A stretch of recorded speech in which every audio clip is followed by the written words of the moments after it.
The stories of World War II are characterized by human valor, horrific atrocity, and geopolitical shifts on an unprecedented scale. But there's something else too: technology. Tech has been part of warfare since ancient times, but the 20th century saw machinery of frightening sophistication enter the fray for the first time. In the First World War, pilots in Sopwith camels and Fokker Eindeckers jousted with one another above the trenches of France and Belgium, while the lumbering armoured hulls of rudimentary tanks crawled across battlefields for the first time at the Somme in 1916. By the Second World War, however, the landscape was different. Very, very different. Flimsy, open structures had given way to robust, agile Spitfires, Mustangs, and Messerschmitts, along with the long-range bombers that would serve so devastatingly from Coventry to Dresden to Nagasaki. On the ground, the clanking and cumbersome proto-tanks had become swift, highly maneuverable war machines, and hardware like the German Panther and the Soviet T-34 has since transformed into the stuff of legend. Today we're going to be looking at one of the most famous, celebrated, mythologized tanks of the war, the German Tiger tank. Most agree she was the most powerful tank of the war, but was she the best?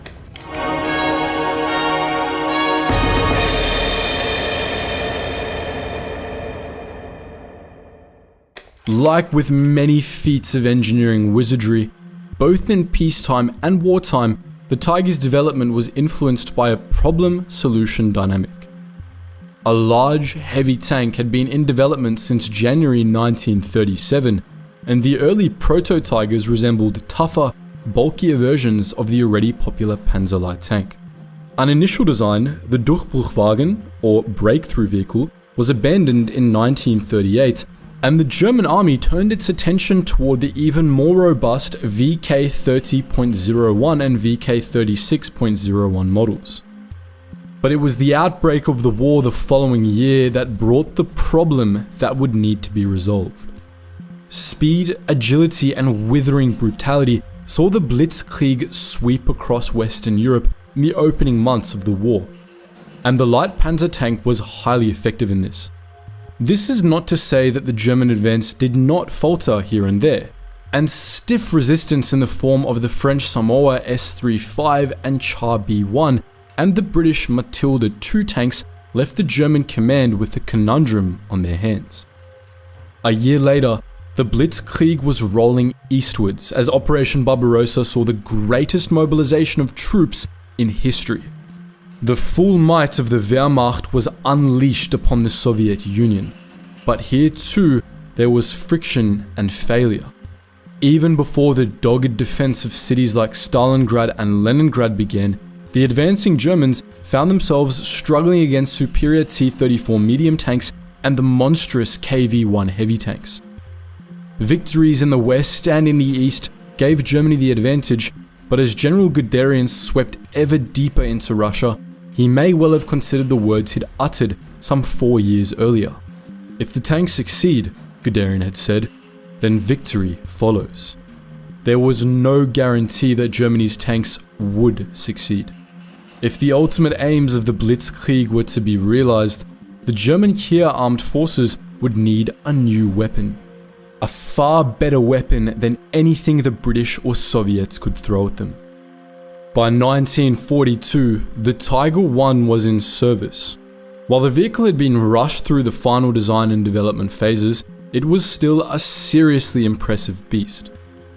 Almost 6.5 meters from front to back and weighing in at 57 tons when fully laden for combat, the Tiger would have been quite a sight to behold.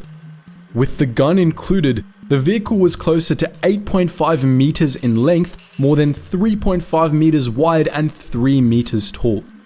It was also encased in armor with 100mm thick plates protecting the frontal hull and turret of the Tiger, and plates ranging from 120mm to 200mm in thickness elsewhere, welded together to create a formidable set of defenses.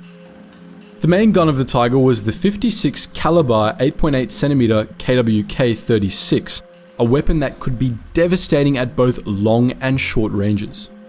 Designed to be accurate, punishing, and versatile, The KWK could fire the Panzergranate 39 capped armor-piercing round, the Panzergranate 40 composite rigid armor-piercing round, and the Granate 39 Holodung high-explosive anti-tank round, although keeping the Tiger and her crew fully supplied would prove difficult later in the war. This beast was driven by a 21.35-litre 12-cylinder petrol engine developed by Maybach and capable of achieving a top speed of 38 km per hour. In later versions, the engine was upgraded, expanding the capacity and pushing the power output levels from 650 to 700 horsepower. On the surface, this was a masterpiece of engineering, but would this translate to success in the field? While Nazi engineers and strategists had been watching the progress of the Blitzkrieg carefully, they were not alone. The Americans had been watching too, and they'd been learning a lot. The United States knew that Guderian was right. A tank victory was crucial to overall success in the field. And so, the M4 Sherman was born and entered service in 1942, the same year as the Tiger. Variants of the Sherman ranged from 2.62 meters to 3 meters in width and between 5.84 and 6.27 meters in length. Substantially smaller than the Tiger, although her height was similar. Like the Tiger, the Sherman could carry 5 crew members who would be protected by armor plating across the hull, turret, and all other areas of the tank. This armor plating was not quite as robust as that of the Tiger. The front of the hull was encased in 50.8mm thick armor, around half the thickness of the Tiger's armor, although the angled design pushed the effective thickness beyond 90.8mm. The turret featured armor plates between 25.4mm and 76.2mm in thickness, far thinner than the Tiger's beefy protection, although the effectiveness of this was also boosted by the angled design. Various tweaks and upgrades were made to this armor across the tank's operational history, eliminating weak points and better protecting the crew members within. Primary firepower was provided by 75mm M3 guns, although 76mm variants and even 105mm howitzers featured on some models. These were backed up by Browning machine guns as a secondary armament. Not quite so heavily armed nor so heavily armored as Germany's behemoth, the Sherman had its work cut out for it against the Tiger. And yet, despite the apparent technological advantage, the Germans were pushed back across France following the Normandy landings, eventually retreating into the very heartlands of Germany itself. So just how did the Sherman emerge victorious in Western Europe? Germany's tank battalions earned themselves a legendary reputation, and deservedly so. Tank units were instrumental in smashing the resistance in Western Europe in the early years of the war, and then on the Eastern Front as the Wehrmacht savaged the Russian forces. The mythology surrounding the German hardware largely turned out to be true. The far lighter Sherman, for example, paled in comparison with the Tiger I, and the arrival of the Tiger II, or King Tiger, tipped the scales even further in Germany's favor. It was said that a Tiger II could withstand the onslaught of 10 or even more Shermans, and this rumor was frequently proven right on the battlefield. The long-range guns could pick off these Allied war machines at a distance, while the formidable armor plating repelled most attacks. A well-crewed, fully armed Tiger laying waste to an armored column devastated enemy morale.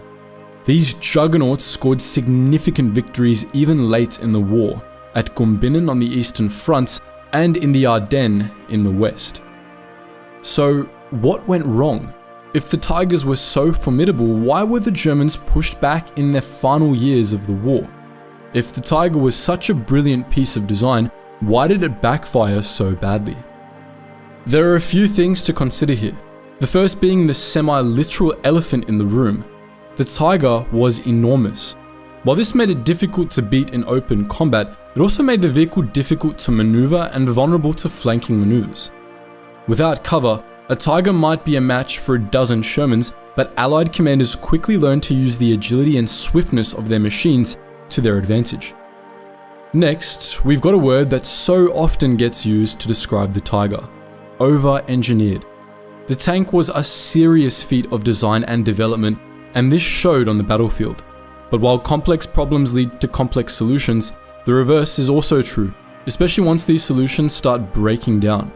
It was difficult for the Wehrmacht's tank crew to keep the Tiger in the field, and this rapidly became an issue. It wasn't just difficult to keep Tigers in the field, it was difficult to get them there in the first place. Building a Tiger required vast amounts of material and manpower. It also required infrastructure and resources. While the tank producing factories in places like Kassel were working at full capacity under the shield of the Luftwaffe, and as the country expanded its territory into the resource-rich lands of Russia, this wasn't a problem. When Allied bombers began to pound German industry day and night, and the workforce was siphoned off by an ever-receding front line, it did become a problem. A big problem. Of course, industrial might wasn't a uniquely German phenomenon. Across the Atlantic, and safe from energy bombing raids, American factories went into overdrive. If a Tiger could knock out 12 Shermans, then there'd better be at least 13 Shermans for every Tiger. In the end, Germany churned out less than 2,000 Tiger tanks. The United States knocked out 50,000 Shermans. Finally, the technology itself. Yes, traditional shells would bounce off the armor plating of the Tiger, but this is just one half of that tried and tested problem-solution dynamic. The United States and the Soviets were able to develop anti-tank guns that could damage or even disable a Tiger, but only the United States was able to mount these guns on Shermans. On May 8, 1945, Nazi Germany surrendered unconditionally to the Allies and the war in Europe was over. The German military machine and its elite soldiers and much vaunted hardware were defeated.